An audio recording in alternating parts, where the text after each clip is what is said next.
Good evening, Marv Meisters, or I say good afternoon. It's nice to see everybody. Sorry I've taken everybody away from their football day, but I thought this would be a good time to discuss the video that was released by R&M last night in reference to Barbara McDonald and the Ron Logan situation. So that's why I'm here today, guys. I just want to go in the chat and give some shout outs to people. Renee, nice to see you. Wanda, Jada, new member, thank you. Let's see. Thanks for the super sticker, Renee. Raggedy Susan, what's up, Randy? Nice to see you. Tattoo you. Let's see who else. We have Mr. Derek Farmer. What's going on, gentlemen? Michelle, nice to see you. Kristen, it's nice to see you, hon. How are you doing today? Who else we got in here? We got Star Quill. We've got D, Purdue. Support with Steph and my ex-girlfriend. Mike Baker, nice to see you, buddy. 12 Cut. Fangirl, nice to see you. Who else we got in here? Melissa. Trust and Justin. What's up, Grizz? Honeybee. Who else we got in here? Of course, the not bots in there, of course. Who's your cold case? What's going on, buddy? Nice to see everybody. All right. So, boy, it's been a rough last 24 to 48 hours on this end over here, dealing with everything that's been coming out the last couple of days, especially last night. I got dropped that video about 11 o'clock by somebody, and I watched it, and then I seen everybody popping up on Discord about it, and I thought, well, damn, we need to discuss this, guys, and see what everybody's opinions and thoughts on what they heard and what they watched last night, or today, I should say, also. But let's get down to business. There was a video that was dropped by R&M yesterday. Apparently, it was alleged Discord conversation with Barbara McDonald from HLN in regards to the Ron Logan situation and some type of relationship, conversation relationship with Ron Logan between Barbara McDonald and Ron. And there was some very good, interesting things that were brought up in that video last night, and I thought we might want to discuss it. Kind of falls right along with the scenarios that's been going on with Ron Logan. She had brought up the fact that he wasn't applying a kind or pleasant person, which everybody knew. Things that were mentioned about the crime scene, things in that nature, and I wanted to come on here and talk about that because there's some things that I'm still stuck on, and I will not get off of it until I get an explanation or some answers to some questions that have been asked for over nearly a year since the Ron Logan search warrant was released. So if there's anybody that wants to come up on panel with me and just have a discussion, I will send the link to you guys right now in the chat.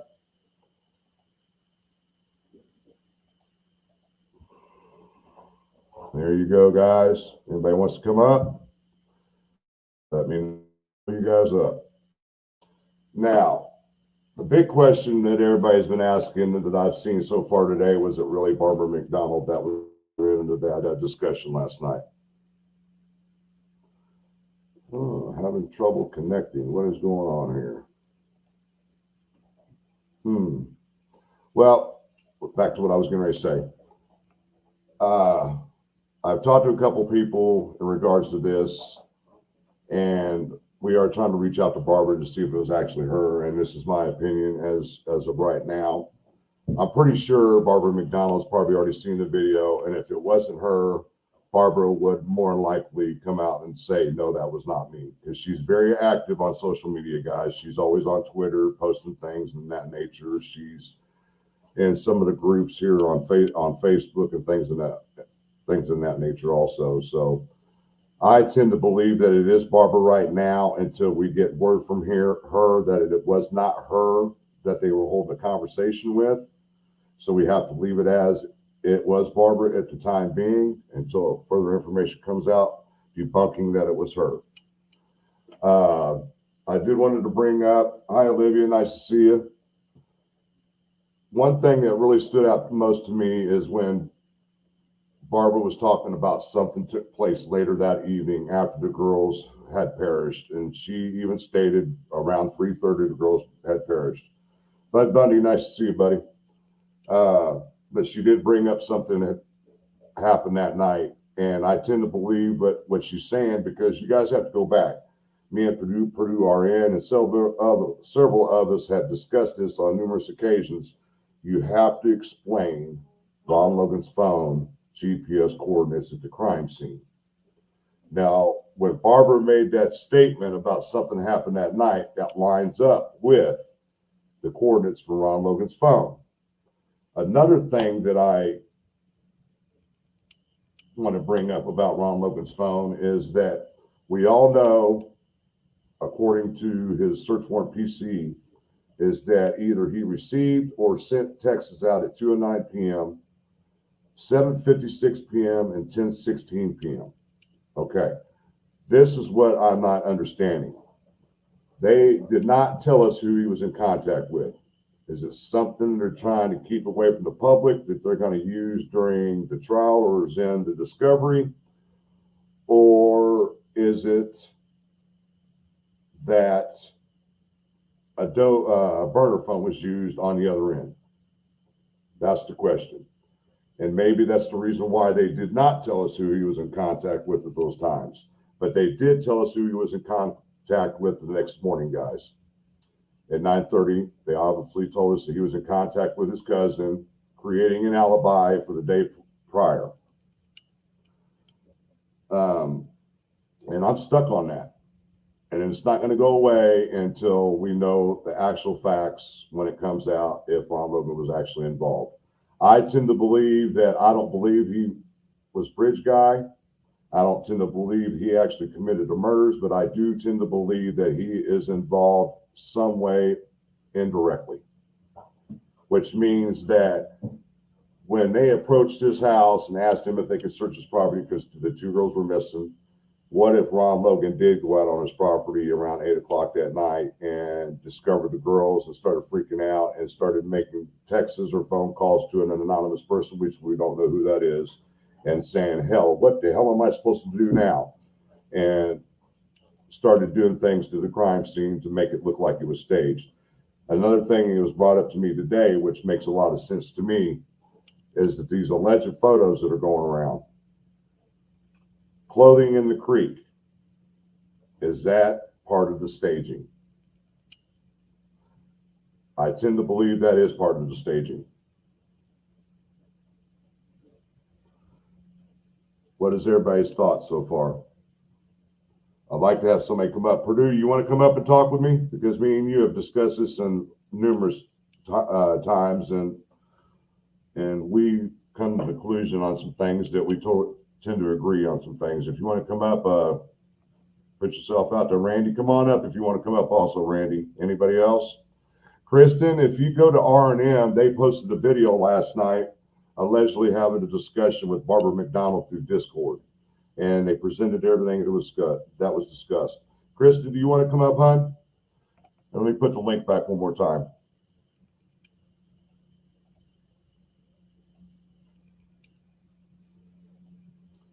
There you go. If anybody wants to come up, I just dropped the link, and you're more than welcome to come up here. And I do want to thank a couple people for they joined. Like I said, Jetta joined membership, and Renee donated a super sticker, $10 super sticker. Much appreciated. We got Randy coming up. What's going on? Hey, not what's up, much. bud? Not much. Crazy night, huh? Oh, yes. Crazy night. It's very interesting how it came out on that video. It was really interesting. Well, here comes D. What up, D? You got your bugs? You got your ears on, D? Because I sure can't hear you. No, I can't hear you either. Well, there's Kristen behind the crime door. Hey, sweetheart, Kristen. what's going on? Hi, guys. Hi, how are you? How are you? Oh, man, what a damn night it was last night. Didn't get to bed until almost 4 o'clock in the morning. Because the phone was just going off after that video when it got out. Have you got a chance to review it yet? Kristen? Yeah. Kristen, did you get to review the video yet? I did. I watched it this morning. Well, what was your thoughts? I had a lot of thoughts. First of all, I was like, I'm very well aware of the Discord that they're referencing. I know whose Discords it is. I know who's in there. I was like you at first. I'm like, I reached out to Barbara right away to ask if this is truly a conversation that she's had with everybody. I do know that there was a conversation where they posted her voice, or there's a portion in that video where it is her voice. I did recognize that, but I wanted to make sure first, because you and I and everybody else knows how much there's just so much information that's been put out there that's not valid. Or had been collaborated, right? And I wanted to make sure about that. There were some interesting things I thought that were brought up in it, but you know what, Frank, that bothered me the most is why is this being put out right now in the middle of the court case? The court case. This is something that will absolutely render good for the defense. This is not good for the Richard Allen case. And that's what bothers me when people do this. I totally agree. Here comes Purdue. Hey, Purdue. Hey, Purdue. Hey, how are you? Kristen, I would have to totally agree with you. And I would have discussions with a couple of people in the last couple of days in reference to these photos. And now this video came out. It's making me feel like that it is a retaliation on one end of what happened to an individual, the cop, for the election. It almost makes me feel like it's a retaliation on their part to say, hey, we're going to get you for what you've done to this county and what you've done to this individual when it came to his job and everything, because he's the one that came forward from the beginning and say, hey, Ron Logan is your man. Miss Thang said, did I hear HCC's voice in the video? I did. I know his voice. I know he's in chat and he is and stuff, but I know his voice, and he was definitely narrating in that video. Right. Well, we just lost Purdue. So, what are we if we're not good at listening to voices, right? Right, exactly. Do you get your can you hear? We can hear you a little now. Are you there, D? I'm here, but I don't know what's wrong with my shit. I think it's just the weather. Oh, yeah, probably is. Who's your cold case that I did voice acting for hire?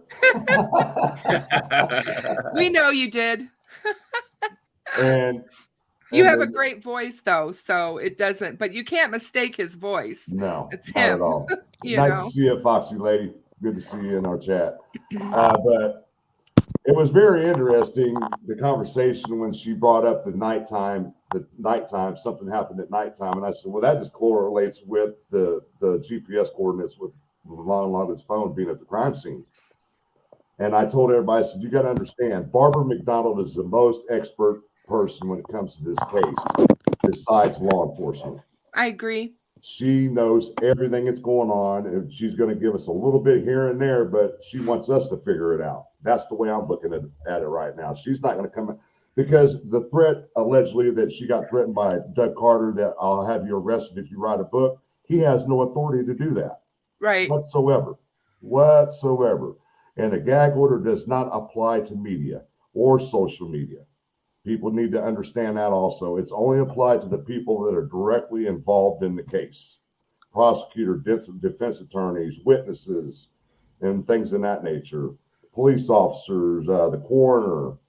Right. You see, guys, where I'm going with this. But you know what's interesting, too, is this supposedly took place last year before the arrest of Richard Allen. Yes. So what got me about that was, knowing Barbara, she's not going to do anything that's going to jeopardize this case.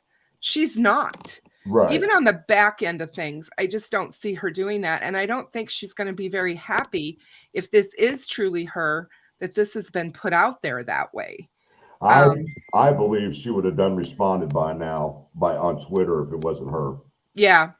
Yeah. Because she's all over Twitter. Oh all the yeah, time. she's all over Twitter. Yeah, so I'm tending to believe it is her. They just changed the voice, so they didn't use her voice. That's right. all they did. And I think it's interesting that she did have this long conversation with Ron. It'll be real interesting to find out what that conversation was about, which I'm assuming we will at some point from her, over that 4-month period up until right before he passed away. There are people, it looks like in chat, Frank, that don't know who Barbara is. Do you want to tell them who Barbara McDonald is? Barbara McDonald, Melissa, is an anchor for HLN, which is Headline News, which is national news for everybody. She's been covering the Delphi case from day one.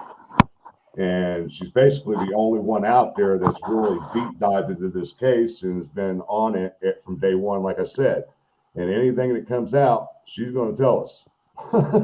And I just sit back and wait for her. That's all I do. If I hear something from her, then I start looking into it and trying to verify what she's saying. And if it's good, I'll go live with it, just like today. I had to go live with this because people were questioning if it was really her or not. And I had to come on and say, hey, look, you have to realize Barbara McDonald is all over social media.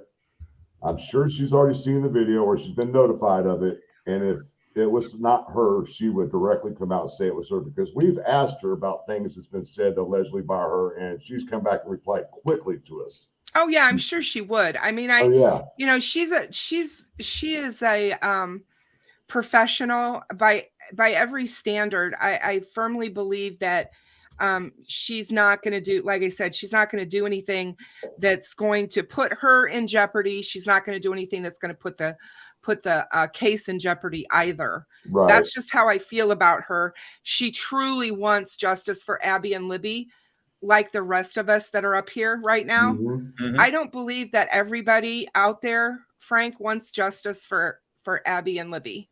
You guys see that? This is what it's all about, guys. Yep. The girls, right there's the girls. Yep. It's what it's all about. And another thing that was really weird, it wasn't Barbara who brought it up, but it was that guy Haas that was cellmates with Ron Logan. A lot of people never heard about that. I heard it immediately as soon as the search warrant PC came out. It was brought up, and somebody asked me what girl he was referring to.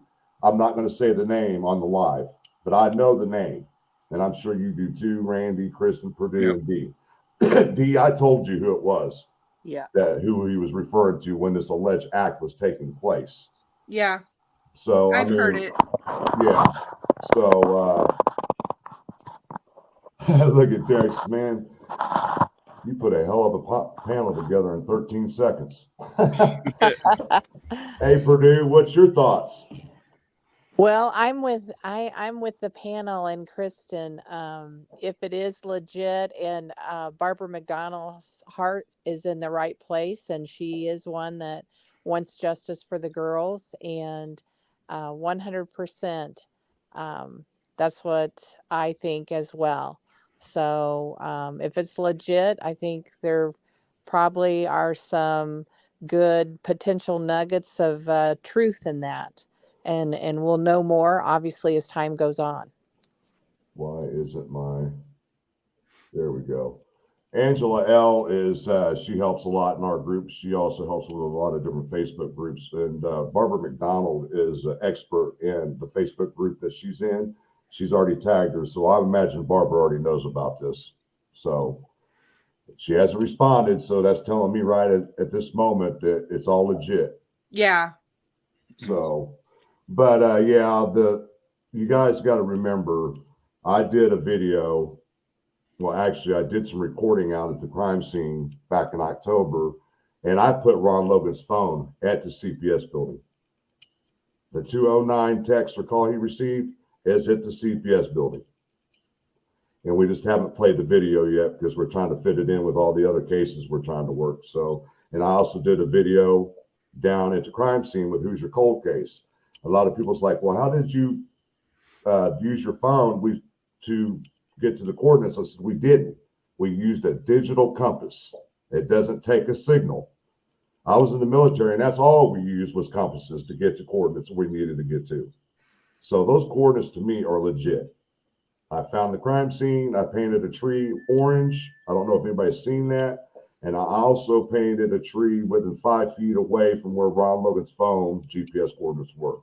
So according to my estimations that I did at that crime scene, he was within 5 feet, or his phone was, of the girls, within 5 feet. So if that is to tell you something, they're covering for somebody in this case. And I hate to say it like that because I have all kinds of faith in law enforcement. But right now, when it comes to Carroll County, I don't.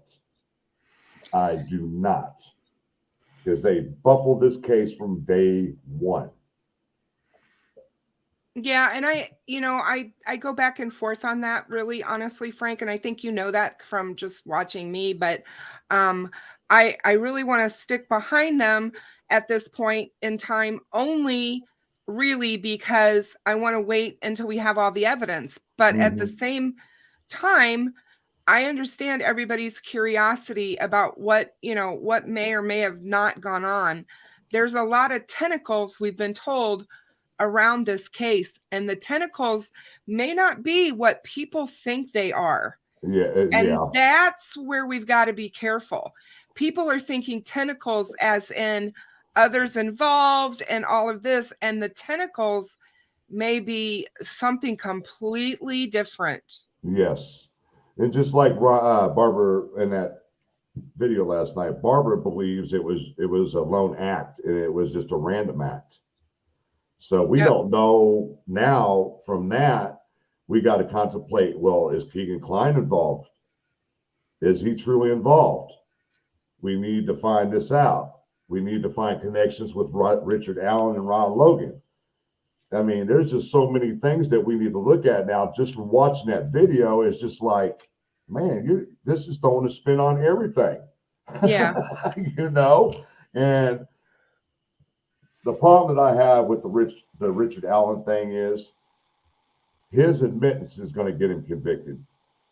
The being there on the bridge, wearing the same clothes, being on the trail. The biggest problem that I have is when he said he was sitting at that bench until about 3:30. There was other people on the trail at that time he did not mention seeing. When we all knew who those people were. What if they're in the transcripts or the discovery, it not being mentioned? I think he came forward because he knew people saw him that day, and he had to come forward. But he played it down and played it like he was just another person out there that day, enjoying nature, watching bridge or watching fish from 70 feet above in the air, which I'm sorry, people just don't do that. And there can be people in the chat that say they do, but it's just not a thing. There's no fish watchers from 70 feet above. Right. That just blew my mind when he said that. I was like, are you kidding me, dude? Who's going to believe that? Muddy water at that, and you're going to be watching fish? I know. Come on. In February even. Exactly. Like the fish are going to be super active when it's freezing cold outside. Right. Well, the other thing is him looking at his stocks out there on that bridge at the same time. What stocks? Yeah. You work at CVS, dude. It's not like you're working for a major corporation and got this big fucking, excuse my French, but you've got this big position to where you're paying in the stocks and you're watching your ticker. I don't believe that at all. Hey, Mark, how are you, my dear? Nobody said hello to you, but hello. Hey, Mark. Kristen, I'm just getting home and I'm so tired, but you seem like you're in the dark. Where's your light, honey? It's here. There it is. There you are. Weird. Now we can see you. Thank you for coming on here, and you and Randy and Dee and no problem. Everybody and helping out Frank and no problem. I always like to listen to what Frank has to say. So I made a weird what would you call it? Coincidence with Ron Logan and Richard Allen. Oh, I just wanted to let you know I did message Barbara McDonald. Yeah. She viewed it and she did not respond to it. It's her. It's her. But the weird coincidence that I made with Ron Logan and Richard Allen. Yeah. Think about this. Richard Allen's allegedly watching fish. Where was Ron Logan at? Where did he say he was going? And To the what was- fish store. There you go. Mm-hmm. Fish store and watching fish. It's a weird coincidence. It might be nothing. It's nothing, but it's just weird how that worked out like Yeah. that. You know what stuck out at me also was it was the first time that I thought about Ron Logan possibly disposing of clothes. On his way to the fish store. Yeah. No, when he went to the transfer station. When we went to the when he dump. went to the transfer station. Yeah, Randy. I mean, that was brought up in the video. Yeah, but you got to remember that was between 11:56 and 12 something before the crime. He said that trash had got out. The animals on his farm had drug it all over his property. So why did they bring that up in the video? That makes no sense. Right. I mean, why would you want an alibi for the crime, but didn't want an alibi going to the transfer station knowing you weren't supposed to be driving? I think this is a good question. Yes. Because Barbara McDonald knows so much about this case, do you think they put her under the gag order? I believe she's a I witness. bet she is.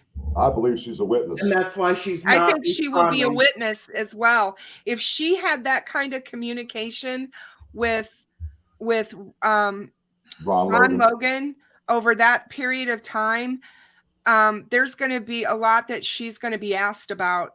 Now, she doesn't have to reveal it since she is a person of the media. She can basically refuse to talk. Plead the fifth. And Briz is right. This was after the crime. The whole thing about going to the transfer station and everything, this was the day after the crime. That not was the day of. after the crime. That's what I thought. Yeah. He went driving that on Tuesday, on the 14th.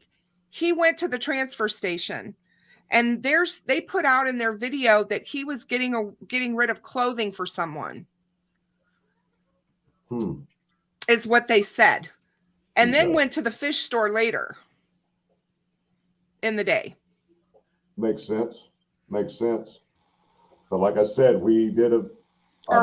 He went to the fish store the day before, correct? It was Yeah. the He went to 13th. the fish store supposedly on the 13th. Yeah. The day of this all happened. When he has a receipt saying some 3 p.m. that he was at the fish store or something like that. Right. Yeah. Yeah, It's see, I like thought the these receipt said receipts were 5:20 like something. 5 o'clock, but I could be wrong. And I It's, thought, the timestamp for 5:30 is what's on Yeah. that sheet. So okay, yeah, hang on see, here. Hattie B says transfer station, fish store, the day of the crime. Day of the crime. Okay. Yeah, they have his receipts. That was in the Ron Logan search warrant Yeah. affidavit. And if you watch another video of R&M, they actually do a timeline on Ron Logan, and they're claiming that Ron did not leave Delphi until around 4 p.m., Right. Yeah. which lines up with everything that's being said.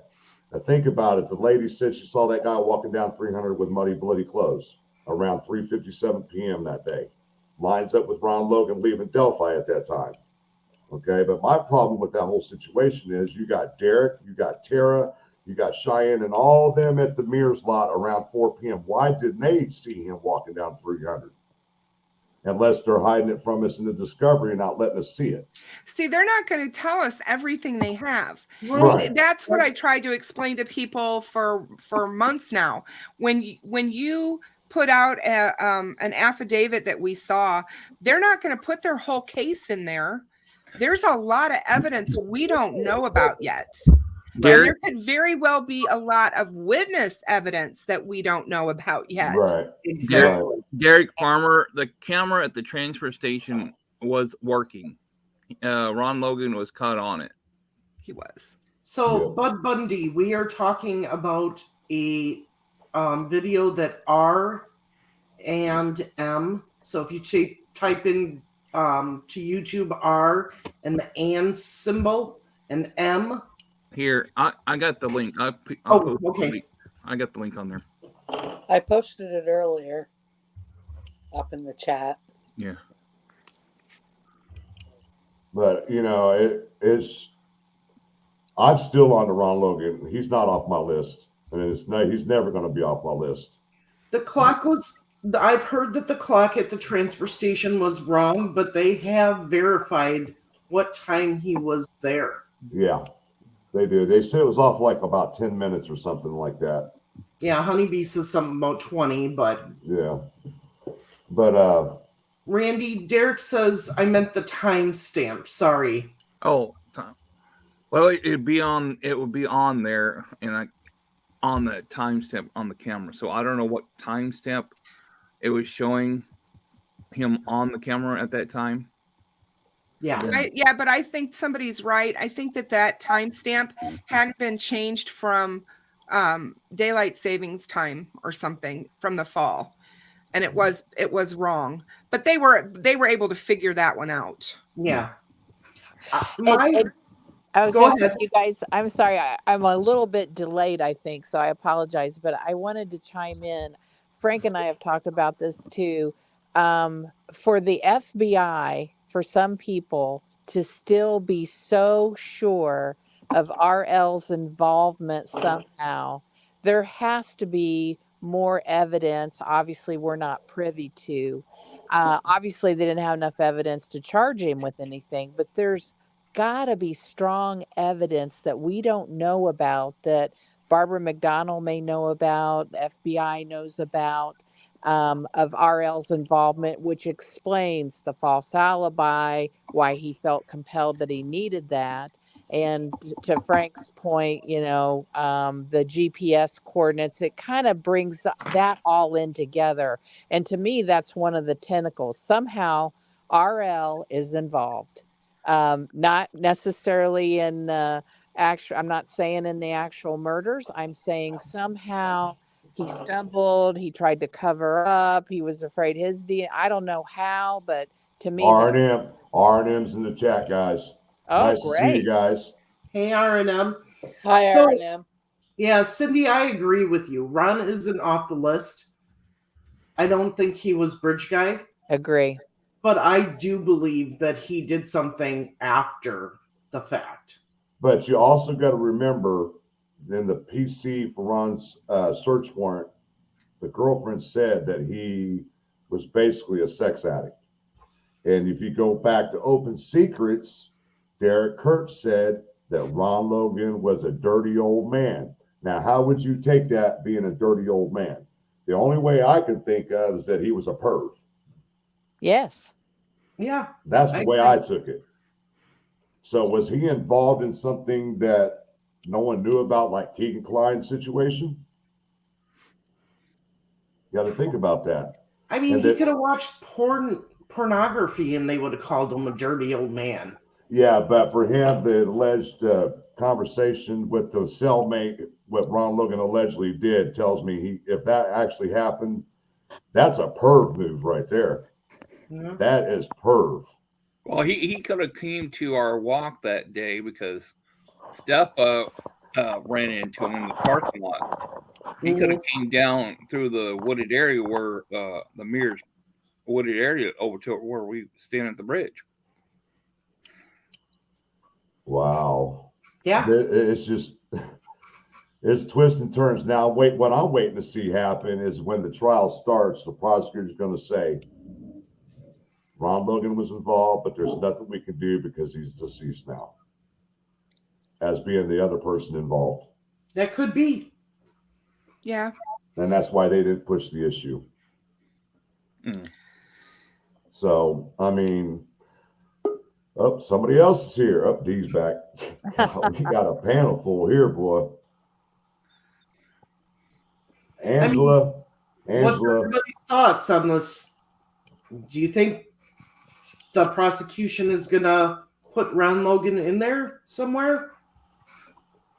I think it's the phone. I think if they brought those two, one text that was sent out at the 7:57 time, and then the text that came in at 10:16, it might bring that up, figure out what he was.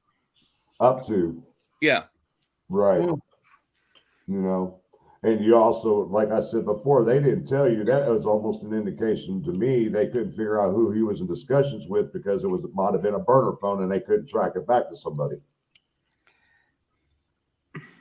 And that's why they didn't tell us. I mean, it's just, I'm throwing ideas out there.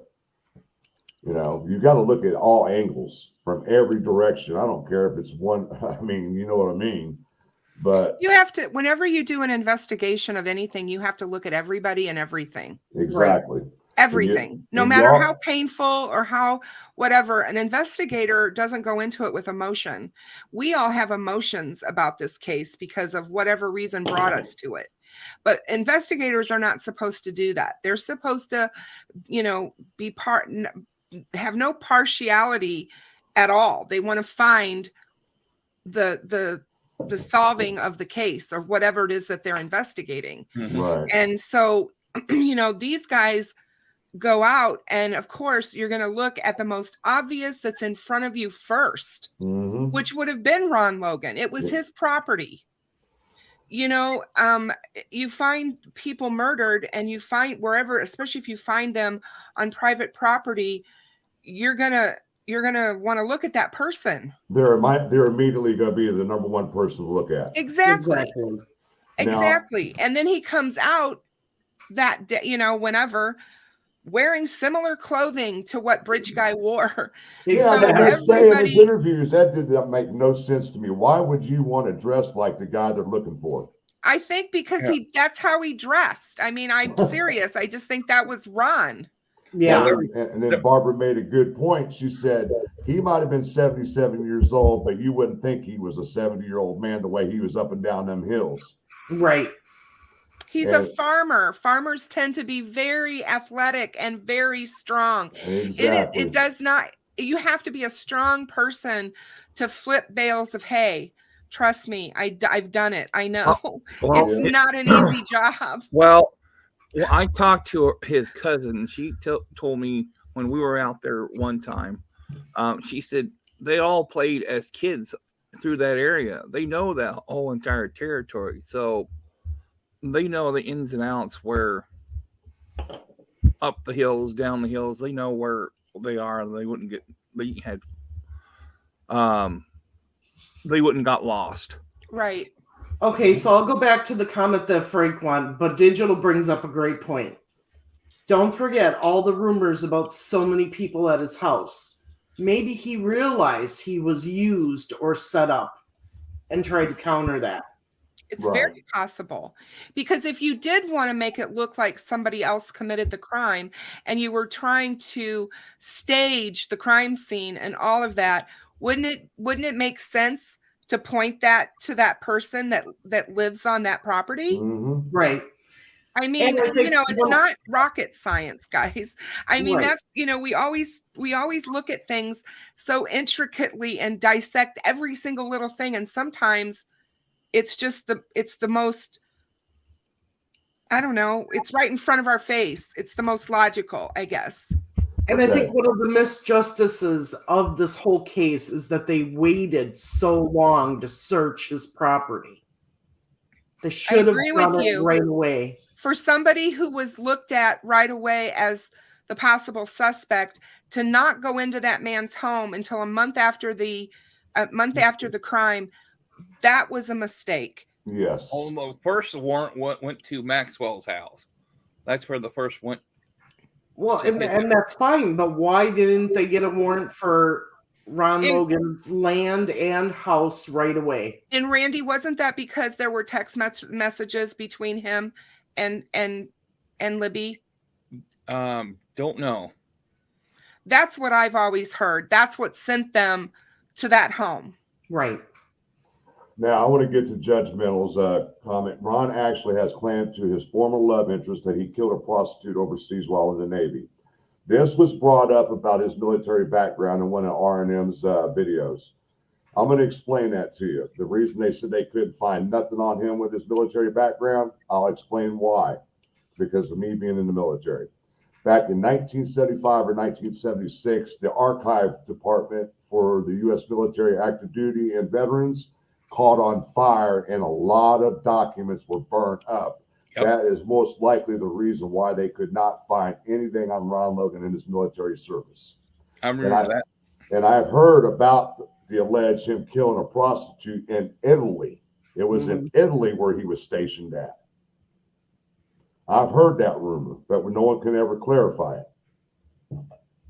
So that's why I brought that up. Well, Ron Logan was no stranger to law enforcement in Carroll County. Right. They knew him, and they knew him well. They let him slide on everything. They knew he was driving. I think the reason why they ended up arresting him because it came out that they knew he had been driving, and Ellie knew. They wanted to cover their asses. That's my theory right now. Well, REM says Ron Logan's docs were not in the burned down warehouse. Oh yeah. Well, that's just my theory. My opinion.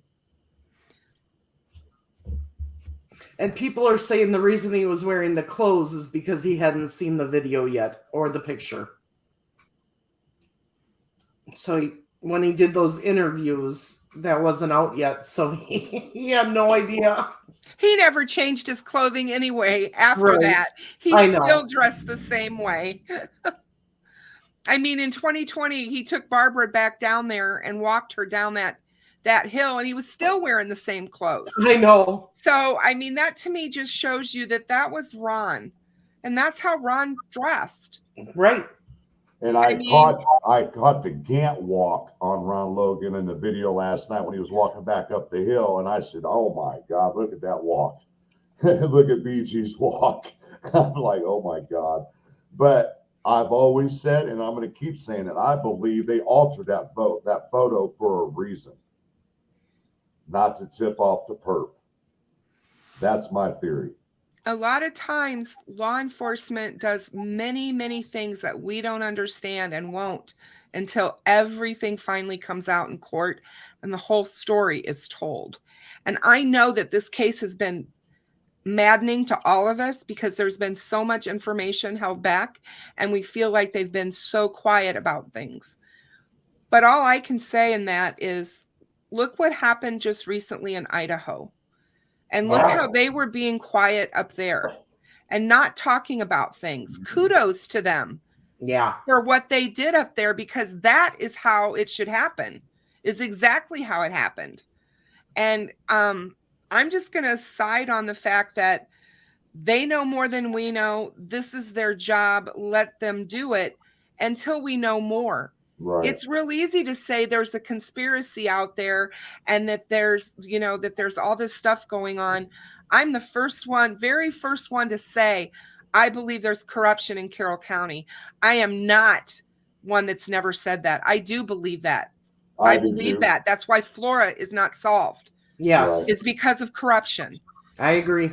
But I will tell you this, that I also believe that those men who have given up nearly 6 years of their lives to investigate this case, take it home every night with them.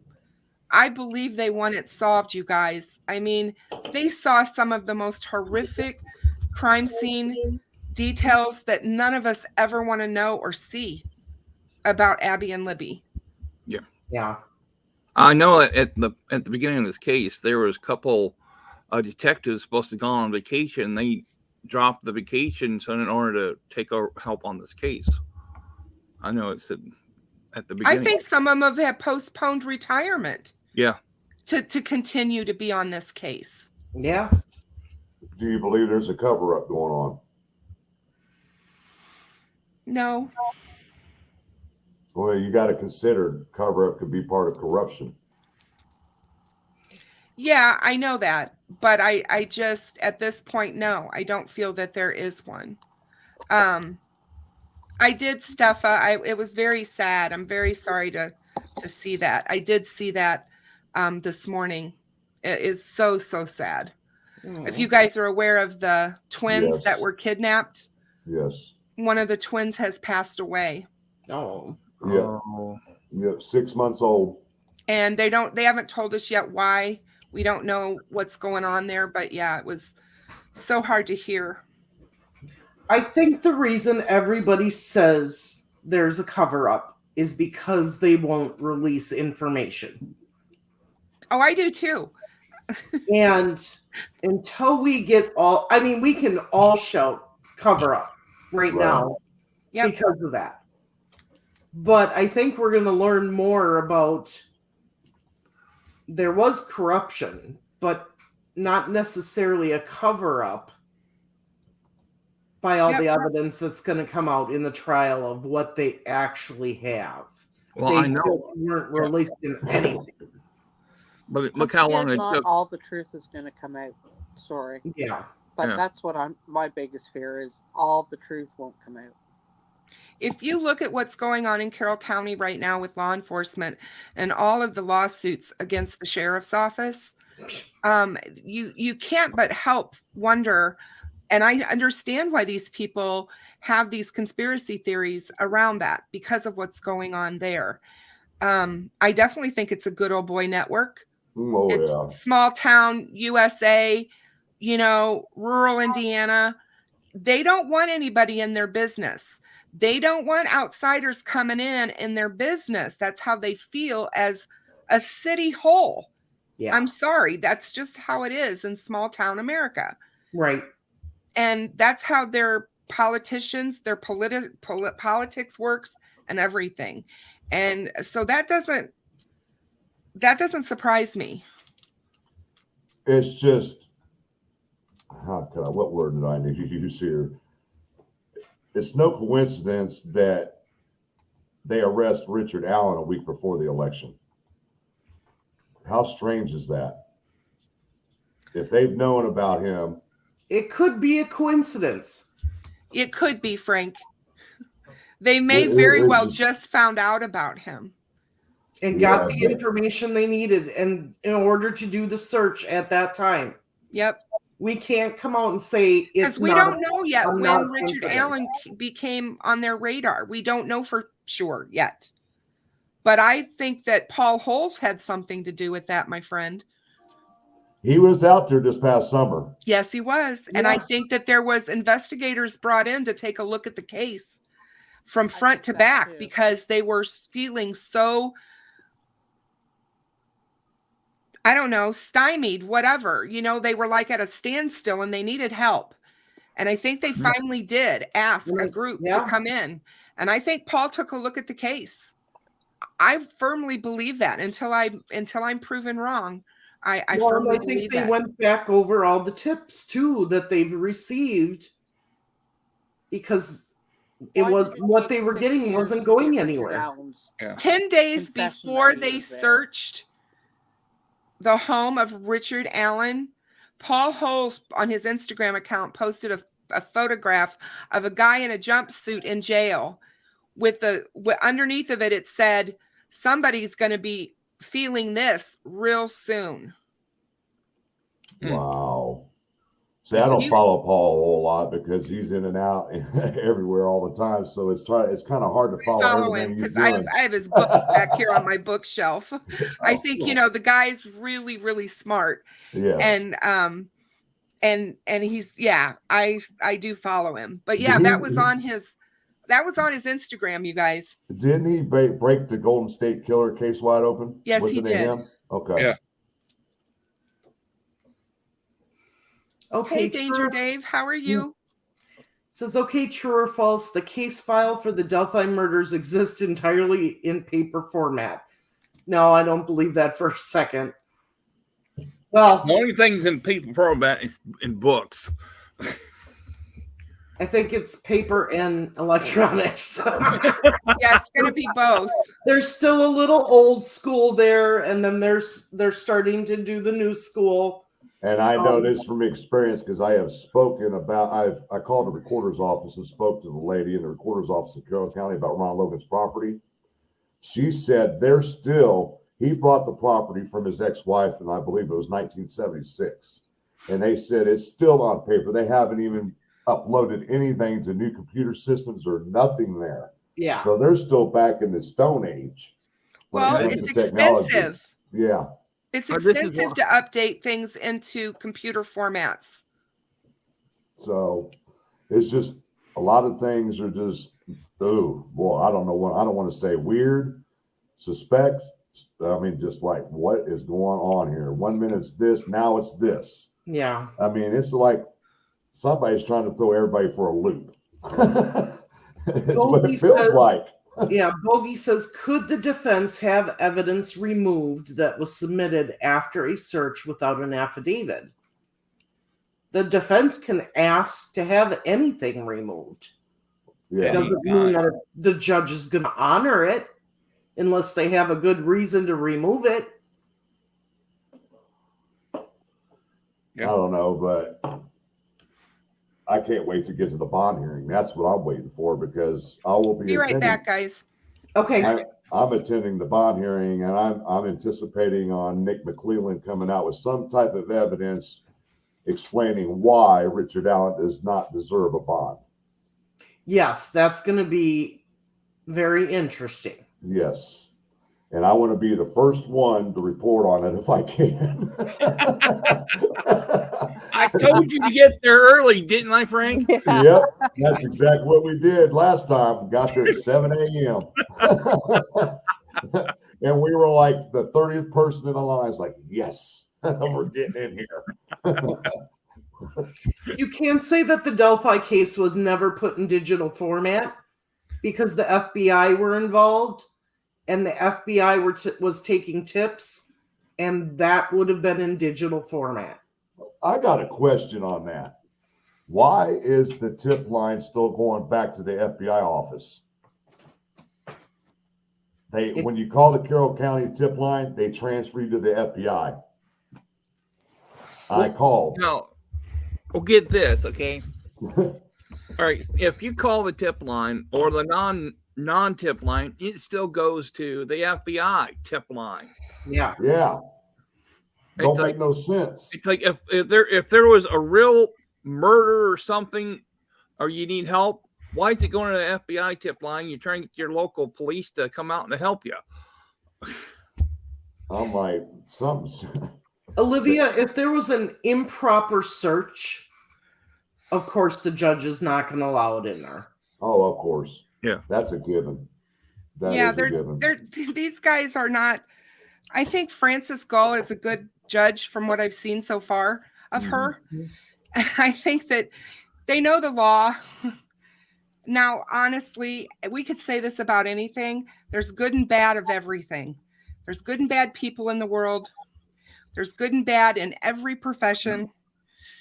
We can't always think that these people are going to do corrupt things. We just can't. You know, Right. the majority of them took their jobs because they wanted to uphold the law. Mm-hmm. Okay. I want to address this digital. We still can't find out where Mayor was because paper minutes for meetings are missing. No, they're not digital. I've got them personally. I filed a FOIA request and they sent them to me. I've got the actual minutes from that meeting that day on the 13th. It took them a while to get it, but Yeah, but I ended up getting them. Yep. But the problem with this minute sheet is that the city council assigned a quorum to Shane Evans when he was mayor. They wanted him to document everything he was doing, meetings, phone calls. If he had to travel somewhere, he had to document all this stuff. If you read this minute sheet, the quorum did not approve the minutes. Right. It clearly states on that paperwork they did not approve it. So it makes you wonder if there was an actual meeting or not. Right. So there's a lot of paperwork out there that people can't get, but several of us were able to get it. And it's just like the Derek German thing people were bringing up again about on that video last night. Was Derek involved with ratting or snitching? Or did he become an informant? Well, I'm here to tell you people couldn't get the documentation for it, but I did. I filed a FOIA request and they sent it to me and I've got the plea agreement. He got a 4-year sentence. He did a little over a year on conditions that he was to attend certain programs, drug classes, and things like that. So it doesn't mean that he became an informant. We just don't have proof of that. I just want to let everybody know that. Quit bringing up Derek as being an informant unless we have proof, and there is no proof of that. Derek's Right. a nice guy. Derek's a very nice guy. Thank you, Frank. No problem. You Bogey know, says, so if Ron Logan allowed law enforcement to search his property, could the defense later say that it was an improper search? No, because they would have had paperwork with Ron Logan's signature stating that he was giving them permission to search the property. well, honestly, he doesn't have to give them permission if there's a search warrant. Right. If But I mean, earlier on, they find dead bodies on his property, guys, I don't even think they need one No. initially. Mm-mm. I think they could have gone to his house and said, we want to search.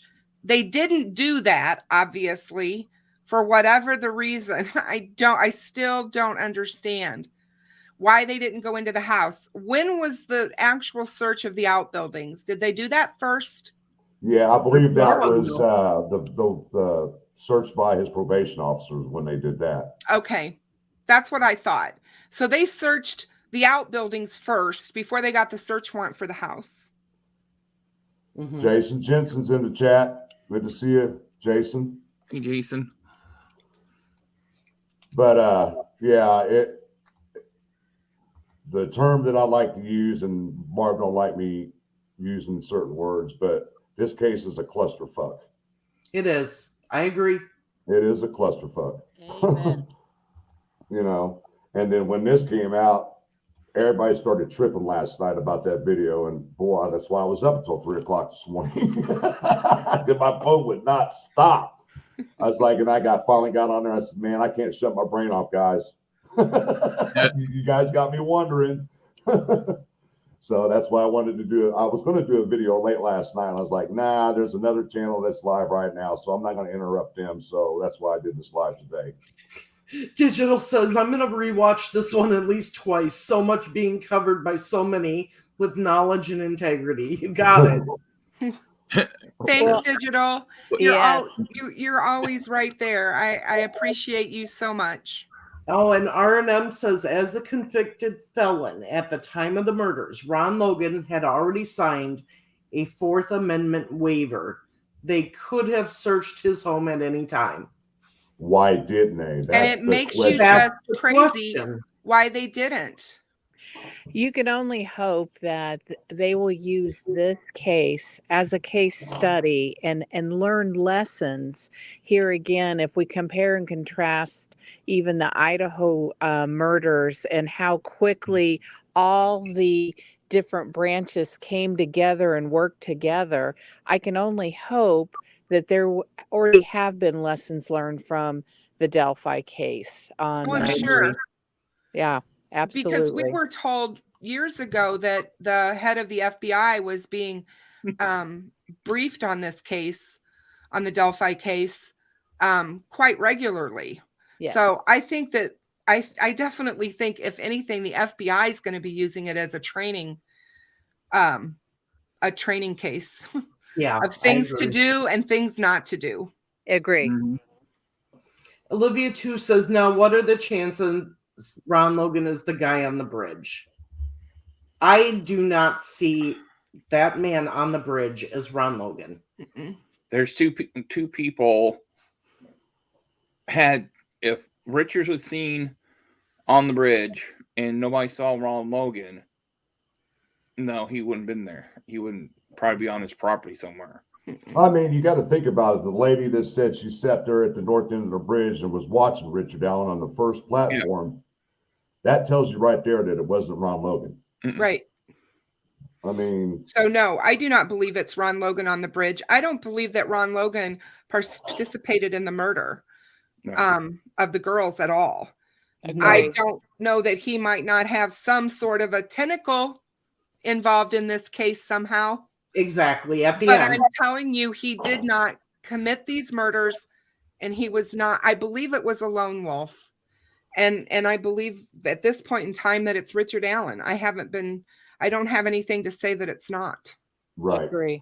Exactly. Crystal, R&M is another YouTube creator. And R&M is a she or a he? She? I Does think it's anybody two know? people. Oh, I think okay. it's a guy and a girl. That's So- what I've heard, but I don't think they've ever revealed who they are, so it's hard to tell. Okay. I just don't like to say he when it's a she I know. and she when it's a he, so I'll say they.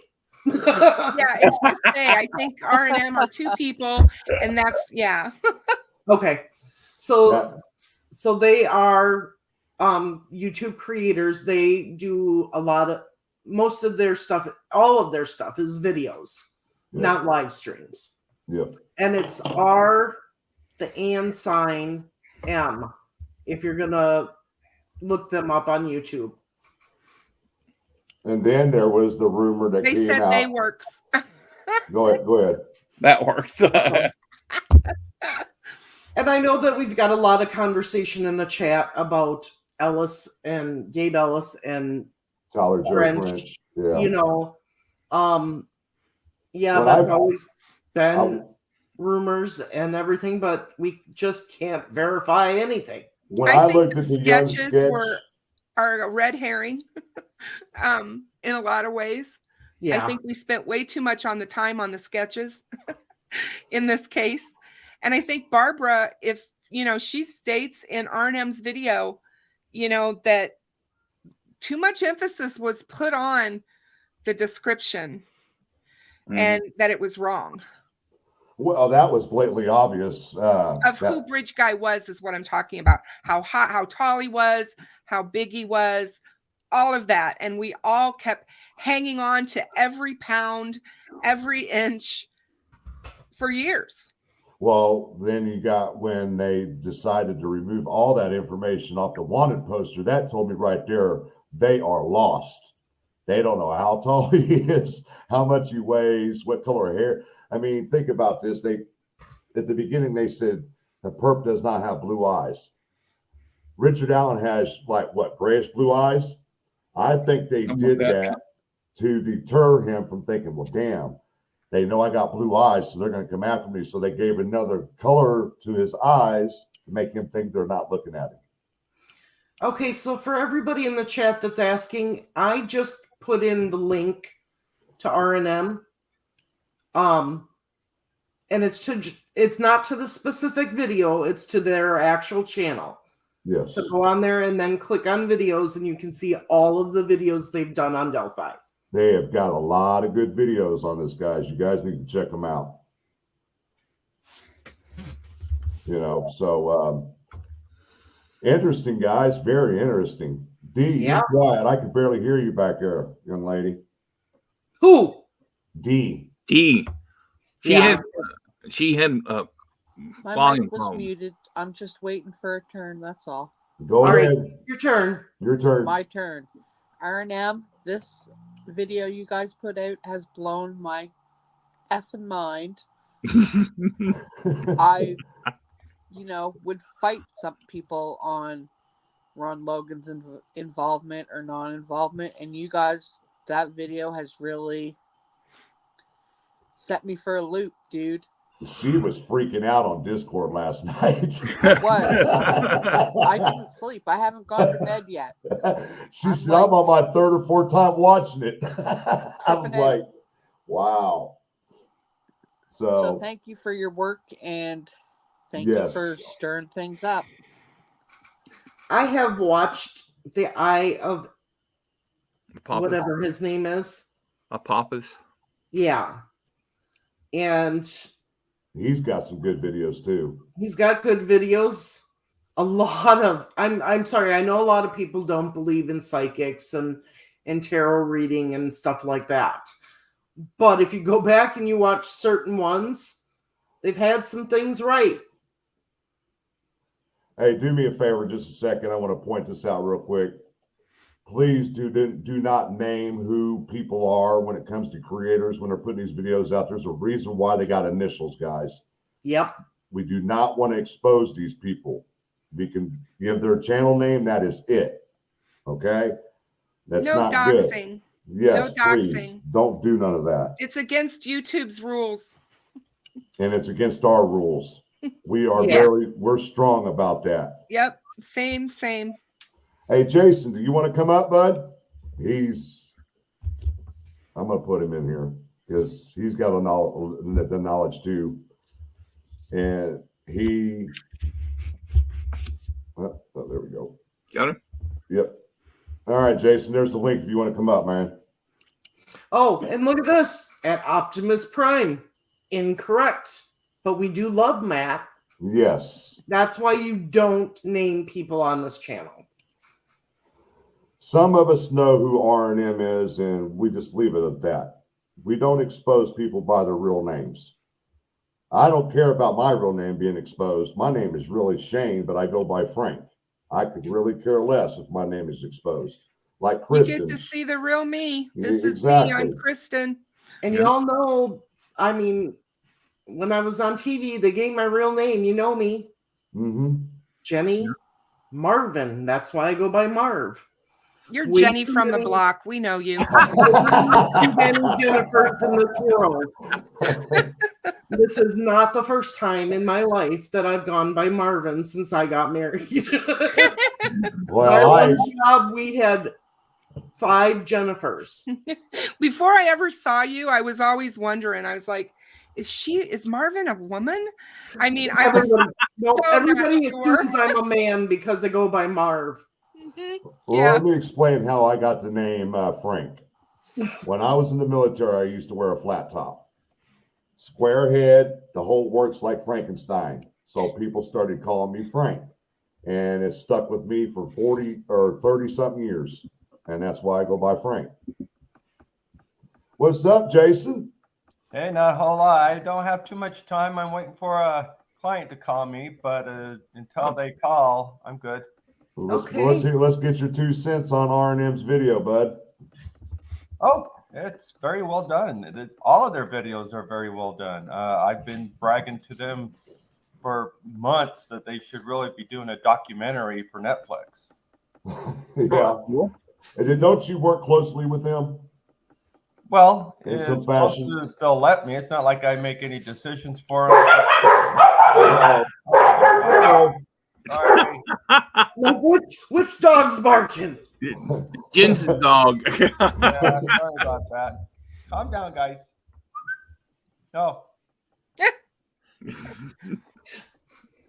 So, Yeah. I mean, they share stuff with me, and I like their work, and I'm certainly putting all the information that they share with me in the back of my mind. So if I get selected to work for Richard Allen, I'm definitely going to be relying on it. Yeah. When are you supposed to hear about that? Because they've got to be doing something soon. Well, I really can't talk about it. Sorry. Hey, no problem. We understand. You know, but it's going to be interesting what's going to happen here at this bond hearing, like I was saying. I'm kind of worried about the prosecutor's case, honestly, I am, because I believe the defense is going to use the Ron Logan thing and it's going to taint the jury big time. Honestly, I do. And that's just how I feel about it right now. Well, let's just talk about it for a second. I mean, it is the elephant in the room. The fact of the matter is that's what proof beyond a reasonable doubt means.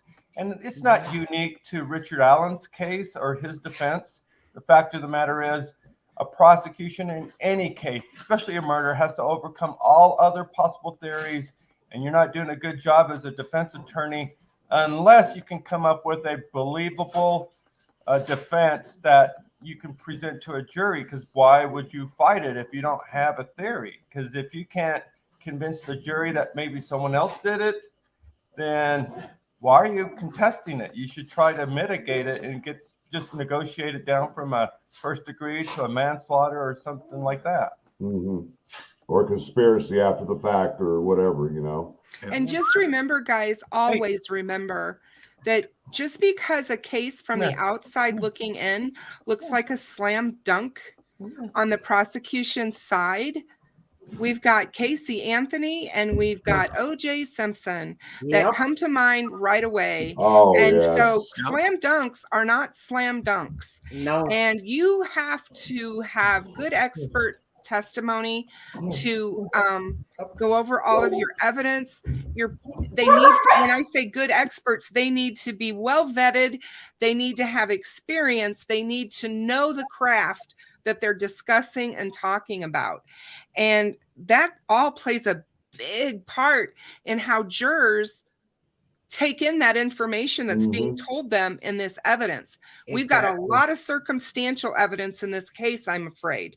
And so that's going to play a big part of it. And it's like Hoosier Cold Case said on my channel not too long ago, it's notorious when they do jury selection, they don't want smart jurors. No. You know, I watched your live. I was in your chat that one live when you were talking about the jury for the O.J. Simpson trial. And one of the jurors said they just wanted to get out of it. They felt trapped. They felt like that they didn't have a life for themselves, even though they were sequestered. 8 months. Exactly. And that's what worries me on this case. How long is they going to drag this thing out? And how long is the jury going to be stuck in a hotel room, not be able to communicate with their families? They're not going to be able to watch certain TV channels. You know, they're not going to be able to make phone calls. That worries me. Yep. Just want to say quick, JDR, thank you so much for the super sticker. We appreciate your support. But otherwise, you know, there's a lot of things that need to be contemplated here with all of us. And we all put our heads together and try to ramify what we see here. And that's why we do these lives. You know, we're not all correct. And 9 times out of 10, we're way off base, but we never know. You know, we just can give our opinions and our thoughts and what we see. We don't know what the prosecutor's thinking. We don't know what the defense team is thinking, what they've seen, or, you know, but I am kind of worried something drastic is not going to be good for this case. Optimus Prime, whether you hit thumbs up or thumbs down for anybody, it still helps the algorithm, so thanks. Yes. Bogey, I saw a comment here. Give me a second. I got to go back to it. Where'd it go? Is it this one? Yes. I totally don't agree. Well, no, it was the one where it said that they don't believe the prosecutor wants a conviction. Oh. Yeah, I don't agree. I don't agree with that. I don't agree with that. Nick McClellan is putting his reputation on the line here. And if you noticed, they've only listed him as the only person working for the prosecutor team. The court documents just has him as the prosecutor. Usually they have their assistants with them and all that. But for some reason, they're not naming the other team members on his team. So I certainly hope he has some. Oh, I do too. Oh, I do He's too. going to need them to do it. He's not going to be able to do it all by himself. No. He almost has to bring eyes back to help him. You know, I'm surprised they haven't contacted us if they haven't already. I've said he would come back once there was an arrest, if you guys remember. Yep. Jason, is that common for prosecutors to bring back previous prosecutors to help with a big case? What's that? Can they bring other prosecutors back? Yes. Yeah. Well, they could. I mean, is that common? Really, the government can employ anyone that they want to assist them in the prosecution, whether it be co-counsel, whether it be experts, whether, you know, ballistics, DNA, or whatever. But the whole thing is that has to be their plan. And right now, it's so early on, we don't know what their strategy is going to be. They're just going through. They're just doing pretrial motions right now, so everything's, you know, just pretrial. And if there will even be a trial, 95% of most cases get resolved before a jury trial. So we don't know, you know, what the final outcome or the last step of this case is going to be. We just know as each event unfolds what happens for that day and time. Question, Jason. Sure. When do they usually file for a death penalty case? When do they file the paperwork for that? Hold on, wait. Hold on. Sorry. Hey, girl. Say hi, everybody. Aw. Say hi. Aw. Aw. She's beautiful. Yes. Oh, Yeah. she's I want to be on. I beautiful. want to be on. Give you love. She wants to go outside, is what she wants. Oh. Hi, you got the ball? You got a ball? Okay, wait. So anyway, so what was the question? Before When we do were they so rudely typically interrupted. file? When do they typically file the paperwork for death penalty? For the death penalty? For a death penalty case, that can happen about any time. Really, it's when they made that final decision. So there's reasons, pros and cons to both. Typically, once they commit themselves to that path of a capital case, they can expect years, if not decades, of appeals, and it can get costly. But oftentimes, it can just be a negotiation tool. We're going to threaten you with capital punishment unless we get an agreement to plead guilty to a first degree. So I like it when it's on the books and it's available as a tool for prosecutors. Mhm. But I'm not one myself to make that decision because I personally don't believe in capital punishment. I think it's an easy way for an offender to get out. It doesn't serve as a deterrent as it was designed to be. Because if you're going to kill, you're going to kill, whether you think you're going to fry in an electric chair or not. But the whole thing is, I like when it's on the books because someone else doesn't necessarily feel the same as I do. If I don't have to be threatened with capital to know I shouldn't kill someone, and so I don't. But not everybody out there has that, that kind of strong fortitude that they won't kill somebody.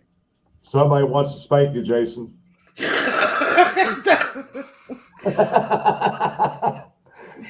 Because you have Ouch. That's all I have to say to that one is ouch. Oh, Dang, Jason, what did you do? I don't know. I don't want to get spanked or slapped or beat up or threatened with capital. Don't do this anymore. Naughty, naughty boy. right. Right, Yeah. Bill? You don't want to get spanked. Let me ask you, Jason. I don't know if that was a typo or not, but it was pretty funny.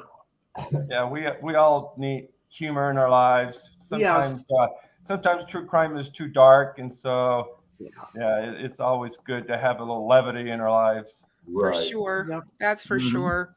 Let me ask you this, Jason. What is your opinion on why they waited nearly a month and a half to search Ron Logan's home? Yeah. Well, it's just my gut instinct. I'm not going to use intel or anything. Just like in any case, why would someone delay? Because they didn't think that he was a plausible suspect. Put yourself in the shoes of law enforcement that serve that community. Ron Logan had his bad days. He obviously was a chronic alcohol abuser and a habitual bad driver in that regard. Drinking and driving is pretty dangerous. You could kill somebody or you can kill yourself. So for him to be a habitual traffic criminal and things like that, it's pretty out of character to go from just being the town drunk like Otis and Mayberry to I want to be a killer of two girls. It's a hard thing to wrap your head around serving that community because you feel like you have a pretty good sense of everybody. And you're not thinking it's somebody it's not one of my neighbors that would do something like this. So it doesn't really, disappoint me is a good word that they wouldn't search sooner. But, you get an outsider like an FBI agent that's just following the facts. It's like, okay, the guy has some similar characteristics as Bridge Guy. It happened on his property. He lived nearby. He makes up a lie about an alibi. Yeah, we should go search. So why it wasn't done sooner? It probably would have.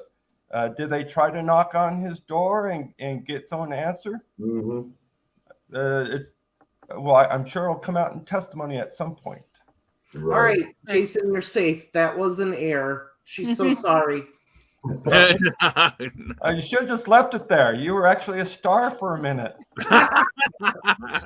Somebody asked he wasn't a detective, digital. He was the chief of police for Delphi. Steve Mullins went to work for the prosecutor's office basically about the same time that Shane Evans did.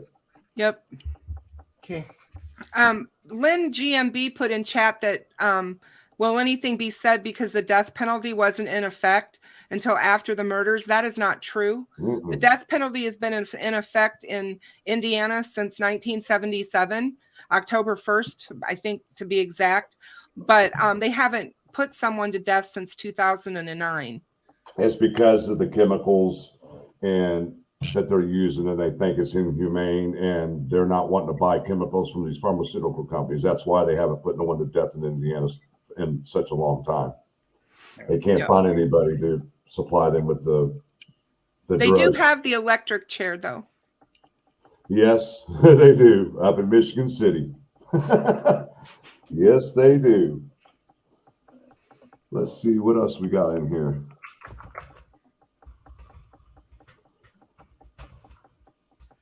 Private chat. We got somebody in the private chat. Oh, D, her phone's dying. Oh, okay. But I wanted to come on here and address the video, guys, and here we are. Yeah. We've got a lot of things brought out in the open and discussed some things that made some sense. Yeah. Hold on, I'm reading something by Judgmental. Oh. Why did Tove Lesenby refuse to hire a weapons expert to determine the type of edged weapon that was used in the murders? To this day, the common edged weapon used is still unknown. We don't know that. Yeah. We do not know that. Nope. There's, like Kristen said, all of us been saying, there's things that we don't know. We're not going to know until trial gets here. Well, it took us a long time for them to show something about the bridge guy at the beginning of this whole entire case. Everybody wanted the walk or whatever. They want more people to know what they have. You guys are really all of you here are really strong in your knowledge on Delphi, and at least have a general understanding of the cases like in Moscow. What are your thoughts? Do you see that there's any differences how it was handled? The girl's murder was handled versus what's happened in Moscow, Idaho. Do you have a sense that maybe there's some poor decisions made or something that could have been done differently? Honestly, right now, my opinion on Moscow, it's become a circus the last couple of weeks. That case has become a circus. Now, to answer your question, I think that Moscow might have learned something from Delphi, the Delphi case. Yeah. Because they seen everything that got screwed up in the case from the get-go, and they're like, well, damn, we're not going to go through this mess. We're going to go step by step to make sure we do everything by the book. Mm-hmm. Well, wasn't it Monsters Under the Bed that found the Elantra too in the video? Yeah, yes, he was on the. That was huge. That came from a YouTube creator. Yeah. And I think that put them, if they weren't already on that path, that put them on the path of that car. Yeah. I think they were already on the path. I think the guys that worked together on the task force in Idaho worked well together, communicated well together, and that's what led to where they are at today. I think we had some miscommunication with Delphi in the beginning, and I think that there was a number of reasons why. We may never be privy to that. I think right now, when people talk about corruption around Libby and Abby, I think it's more the fact that the local law enforcement doesn't want to be embarrassed by all the mistakes that they may have made in this case. That's where we're at with this, more so than a corruption of trying to keep a killer from going to jail. They're not wanting that to come out. as how they may have really fumbled some stuff. And I don't think think we it had happened in Idaho that way. I think Idaho went really well, and they kept everything close to the vest. They didn't listen to all of the people that were yelling at them about not, having anything. Even the father of one of the victims was kind of throwing him under the bus. And they were on to this guy within just a couple of weeks. Yeah, because the electronics, they were following the. Yeah. Let's go. And I think what's important is you had different departments. You had Indiana State Police, FBI, and Delphi all at odds with each other. Yep. Because you had the FBI saying Ron Logan's involved, and you had Delphi saying absolutely not. Yeah. Whereas the Idaho case, it seemed like those departments meshed and worked better with each other. Well, you guys are aware of Buster Hernandez, right? I think that may very well have been where Indiana State Police and Delphi were looking, because they had that case of who this guy, they didn't know who this guy was, but they knew what he was doing and what he was preying on. And it wasn't until after he was arrested and they realized he wasn't Bridge Guy, they realized he wasn't the one responsible for Abby and Libby. That's when we ended up getting the first sketch released. Are you talking about the sex offender they arrested and interrogated? Yeah. Okay. Yeah. I'm talking about the guy that they thought was going to be the one that was responsible for this. It was responsible for other murders. Yeah. Mm-hmm. Yeah. And so I think that that's where that communication fell off. And I could be wrong, you guys. I mean, I'm just a YouTube creator. I could be wrong, and I don't have to be right. That's the other thing. Again, like Frank said at the very beginning, this is about Abby and Libby. It's not about me. It's not about me being right. I'm not going to die on a hill for a POI. I want the right person arrested and put in jail for these murders. Exactly. Yeah. Verbal Juno, thank you so much for the super sticker. And I don't want to come back a technicality or something where he files an appeal and they overturn the conviction. I don't want none of that. I don't either. Not me either. And it's like if they found, like Moscow did the tracking of every single phone tracking, car tracking, and if they did the DNA, find the right person who is involved with the killing of Living Abby. Exactly. But according to the video last night, Barbara McDonald made it very clear, no DNA. She said they had animal hair, but no DNA. And think about that one. If you remember right, Paul Holes talked about DNA in this case at CrimeCon this past year, 2022. He talked about it on stage, and he said the prosecution has an road to hoe in this case with DNA.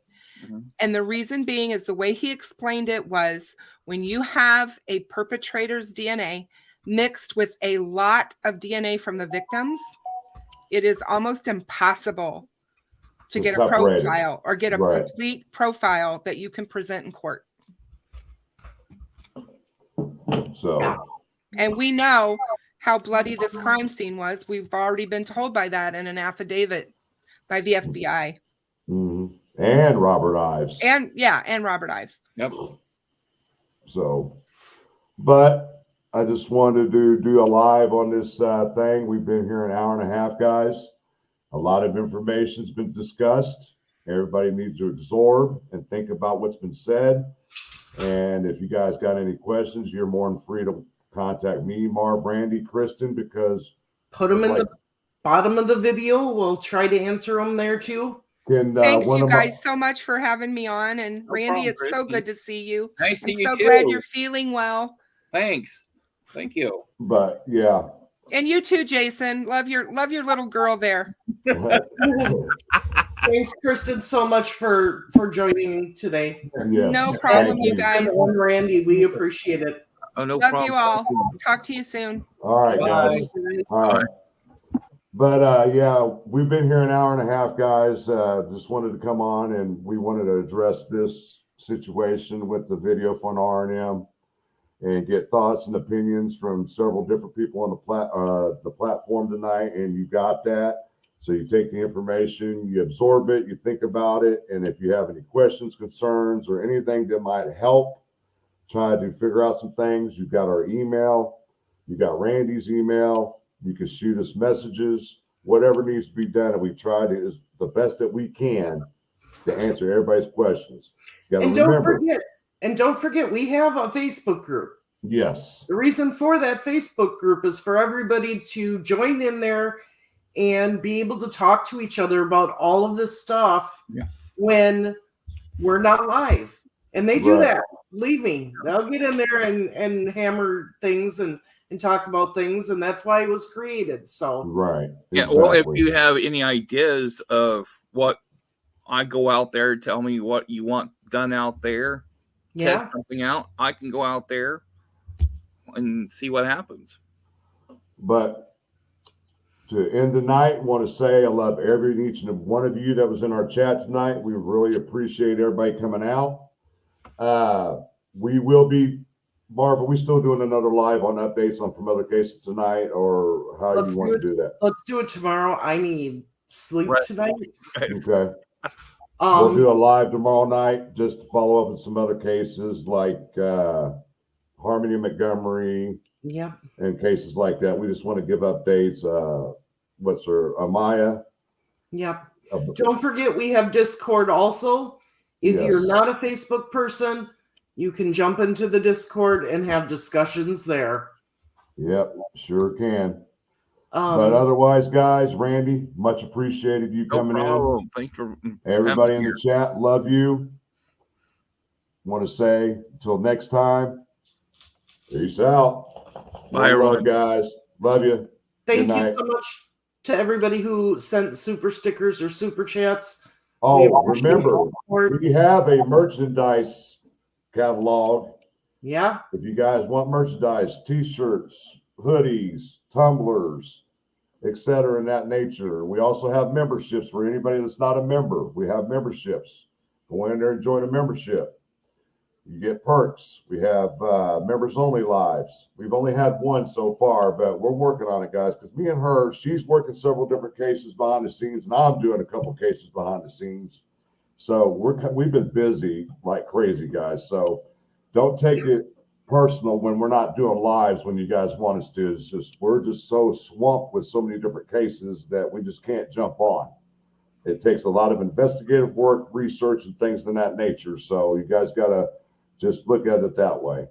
I've been working the Jordan Sofer case. I've been collaborating behind the scenes with Sleuth Intuition on that case. Marv has been working on the Tabitha Shuck Rains case behind the scenes with our merchandiser, Andrea Delphi. And they've been having me make all the phone calls because I'm not real well versed on this case. If I could show you right now, I'm going to take my camera.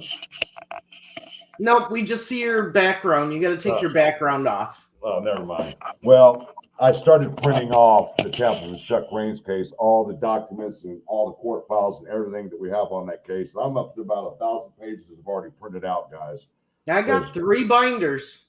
So that just tells you how busy we've been. Don't take it personal when we don't go live 2, 3, 4 times a week like some of these other creators. It has nothing to do with anything. It's just that we're so swamped. And we're trying to get cases together to do lives, but it takes a lot of research before we do that. We're just not going to throw a video up and talk about a case we know nothing about. Just put it that way. And just so you know, the Tabitha Shuck Rains case out of Tipton, Indiana, I'm looking at doing 17 different videos in order to get all the information out to you. 17. I mean, how important this case is to Andrea. Hang on. Marv. Andrea says, hang on, don't leave yet. Okay. How important this case is, the Tabitha case. They had me calling 2 senators' offices. They had me call the prosecutor's office. You know, so that's what I do behind the scenes when it comes to that case. and I'm Yeah, trying to catch up with it. And Kristen knows being a creator isn't easy. It's not, It's hard to keep up, you know? especially when you're looking at 4 or 5 different cases all at once. But everybody, you all know by now, Delphi is my baby. I'm on that case 24/7. Even when I'm sleeping, I'm dreaming about it. I keep up with everything. If something comes out or something's been said, I'm instantly looking into it, deep diving. So Yeah, and Delphi is always mine. I mean, Yeah. you guys know how I've been there how many times now. So the Tabitha Shuck Rains case, that needs help. yes, Nobody has ever been convicted of murder for a 16-year-old getting shot between the eyes. and we just recently found out on Wednesday or Thursday, that the prosecutor out of that case had closed the case. So now it's up to us as the public to get this case reopened. Yep. Thank you, Kristen. We love you too. The reasoning they closed the case, from my understanding, is because one of the people that was charged in the case took a plea deal on a lesser charge, and they considered that a conviction in the case, so they closed it. I don't have Messenger up. Okay, hang on. Let's see. What's Andrea?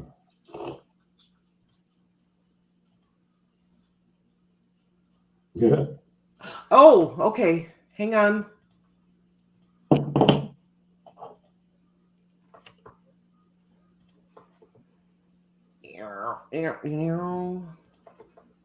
So, Tabitha's dad went and ordered some shirts and different things for Tabitha's case.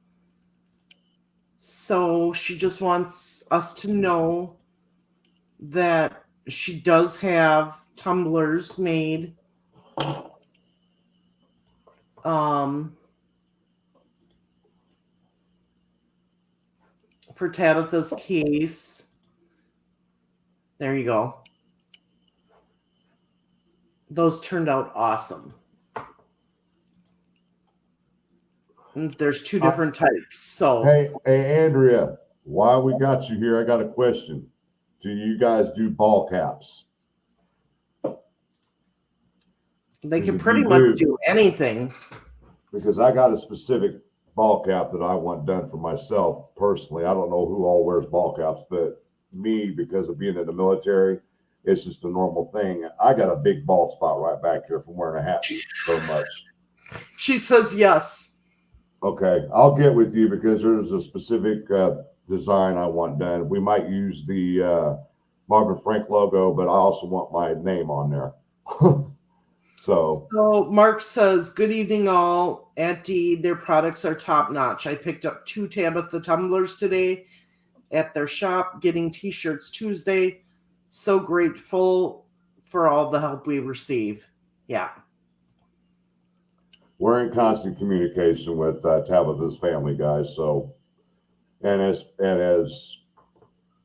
with the Delphi case, we're in constant contact with family members. So, anything that comes to us, we were asked by families to contact them to let them know what's going on. And if it's anything that needs to be reviewed by us before the family sees it, that's what we do. Yep. That's why I got so angry about these photos floating around that was alleged crime scene photos. Who's ever doing this is not thinking about the family. Right. How would you feel if your granddaughter or your daughter, or just a child in general, was murdered, and then something pops off on YouTube and the family is shocked what they see? Who wants to see this kind of stuff? What I try to explain to people is have some decency for the family. They've got to have a day or two to where they can try to live some type of normal life for a few hours without being bombarded by people. Hey, there's photos out here of this and that. Oh, there's videos of this and that. They don't need that. That's why I asked if there's anything that's going to be put out there, please forward it to me so I can prep the families. Because like I said, I'm in constant contact with the families. Okay? It's just common courtesy. That's all it is. Like I said, if it was your child, would you want to go on YouTube and see crime scene photos, even though they're not gory or anything? It's the fact is they don't need to be reminded. It's going to be bad enough for them when they go to trial. It's going to be bad enough when they get to trial. So please honor their wishes and quit posting these things until I review them or somebody that's close to the family can review them and go to them and say, hey, I need to prep you for this because this is allegedly what's going to happen. And if I have the photos, yes, I forward them immediately to them. But depending on what's in them, he also preps them. You got to remember, these are major trigger things for the family that will bring back memories in a flash. Exactly. And if we can help soften the blow, yes, we're going to do that. Hey, I mean, get mad at me all you want. We're not violating the gag order, and I'm going to keep on telling you guys, we are not discussing specifics of the case when I speak with the families. That is not happening. So people, if you got this thought in your mind, we're violating the gag order, get it out of there now because it's not happening. We're not discussing any sensitive information. So, but then again, guys, I've missed basically all the damn football game. And the other one's getting ready to start in 15 minutes. Yes. But otherwise, guys, thank you all for your support, your love. Thank you to Kristen for coming on and filling in and helping with Frank and in the live, and Randy also, and Purdue RN. Love you guys. Thank you. Jason. Yes, I had to go to Minnesota to be a mom and help my daughter. Yes. And got back and jumped on the live. So that's why we didn't go live yesterday, guys. I knew the reason why we didn't go live, but it's not my position to put the information out what goes on in her personal life. That's why I didn't respond to nobody about our live yesterday. And I apologize. But once again, when it comes to family matter, that comes first. Yeah. And shouldn't have to give an explanation, period. But I'm out of here, guys. Peace out. One love. Love everyone, each and one of you. Thanks for coming out. Until then, until next time, good night. Good night.